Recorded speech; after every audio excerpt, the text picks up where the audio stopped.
a été très impacté par cette crise sanitaire. Tout ce qui était tourisme et réceptif est quasiment descendu à zéro.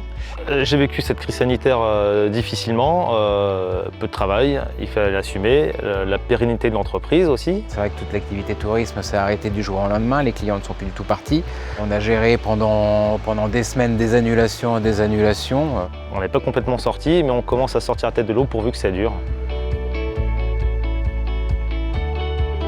On sait que le virus se propage beaucoup dans l'atmosphère et dans les espaces clos, même s'il faut relativiser parce que dans les cars qui sont pour la plupart climatisés, il y a comme un renouvellement d'air extérieur qui se fait tous les 2 à 4 minutes.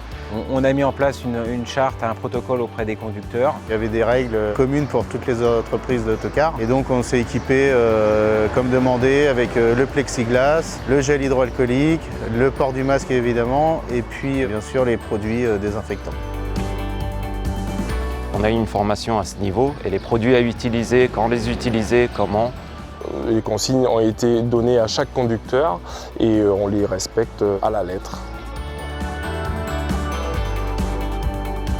Les conducteurs ont complètement adhéré, ils se sont même approprié le sujet, ça les intéressait vraiment. En tant que salariés, mais aussi en tant que personnes, ils avaient besoin d'eux-mêmes d'être rassurés parce qu'ils rencontraient beaucoup de monde tout au long de la journée et ils ont besoin de se sentir à l'aise à bord de leur véhicule et de se sentir en sécurité. On va dire que c'est le prix à payer pour que les clients reprennent confiance au transport et qu'ils reviennent dans les autocars.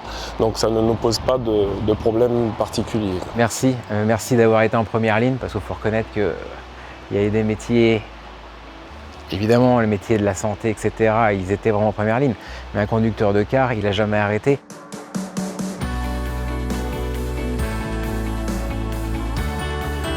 Les usagers, quand ils montent, bien évidemment, c'est bonjour, ils nous regardent et dans le regard, on sent bien une vérification, je dirais, des gestes barrières. Est-ce qu'il y a bien du gel hydroalcoolique dans le car? Est-ce que le chauffeur, il porte bien son masque? Il faut rassurer l'usager, il faut rassurer le voyageur.